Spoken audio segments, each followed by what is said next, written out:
भाइयों एवं बहनों, जय श्री गुरुदत्त। आप सबका शाश्वत ज्ञान गिरनार से चैनल में स्वागत और अभिनंदन है। भाइयों बहनों, हिंदू धर्म की कई पौराणिक कथाओं में कई भयानक असुरों का उल्लेख मिलता है, लेकिन देवताओं की तरह उनके उद्देश्य का पता नहीं चलता। उनके बारे में केवल भयावह बातें लिखी हुई हैं।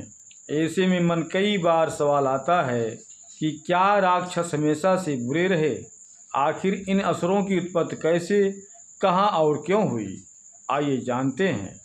हम आप सबको इस वीडियो के माध्यम से यह बताने जा रहे हैं कि भगवान ने आखिर ऐसे भयावह राक्षसों की रचना ही क्यों की, जिनका काम ही बुराई फैलाना था। और हम इस वीडियो के माध्यम से यह भी बताऊंगा कि राक्षसों का जन्म ही क्यों हुआ तथा धरती के प्राणियों की रक्षा के लिए ही हुआ था या कोई और बात था। ऋग्वेद में 105 बार राक्षस शब्द आया है। क्या वह अच्छे अर्थ में था या बुरे अर्थ में था? क्या राक्षस वास्तव में कुरूप होते हैं? यह सब जानने के लिए आज हम इस वीडियो के माध्यम से आप सबको बताऊंगा। पौराणिक कथाओं में राक्षस हमेशा से बुराई का प्रतीक रहे हैं। उनके न केवल कार्यों को घृणित दिखाया गया है, बल्कि उनकी शक्ल सूरत का वर्णन भी भयावह ही मिलता है। लेकिन मन में सवाल आता है कि भगवान ने आखिर ऐसे भयावह राक्षसों की रचना ही फिर क्यों की, जिनका काम ही बुराई फैलाना था? क्या राक्षस सचमुच में बुरे थे या बाद में उनकी प्रकृति किसी कारण बस ऐसी हो गई? पुराणों में असुरों के जन्म के बारे में बताया गया है। इसके अनुसार सप्त ऋषि कश्यप की 13 पत्नियां थीं। ऋषि कश्यप की पत्नी अदिति ने 12 आदित्यों को जन्म दिया, जिन्हें देवता कहा गया, जबकि दिति ने 2 पुत्रों हिरण्याक्ष और हिरण्यकश्यप को जन्म दिया। दिति के पुत्र होने के कारण इन्हें दैत्य कहा गया। वेदों पुराणों के अनुसार जब सृष्टि की रचना हुई तो धरती पर 3 तरह के जीव भू, भुवः और स्वः पर रहते थे। इसमें भू का अर्थ है जमीन पर रहने वाले, वा का अर्थ है आकाश में रहने वाले, और भुव का अर्थ होता है वो जो जमीन और आकाश दोनों के बीच में रहते हैं। ब्रह्मा जी ने जब सृष्टि की रचना की तो उन्होंने सभी हिंसक अहिंसक जीव जंतुओं और मनुष्यों को जमीन पर रहने भेजा।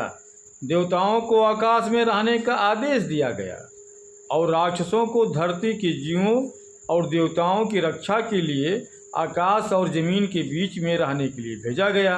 रक्षा करना इनका उत्तरदायित्व था, इसीलिए इन्हें राक्षस कहा गया।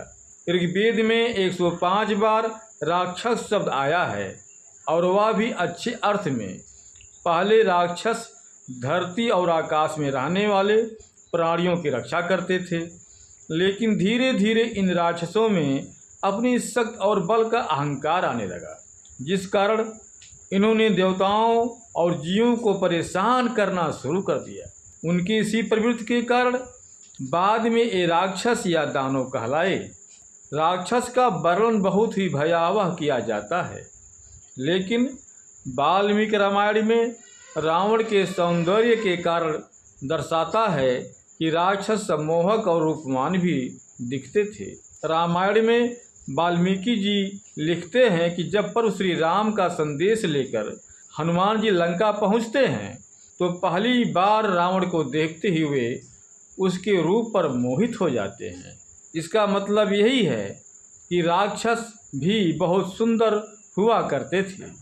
अर्थात रावण को देखकर हनुमान कहते हैं, अहो, इस राक्षस राज का रूप कैसा अद्भुत है, कैसा अनोखा धैर्य है, कैसा अनुपम शक्ति है और कैसा आश्चर्यजनक तेज है। इसका संपूर्ण रजोचित लक्षणों से संपन्न होना कितने आश्चर्य की बात है।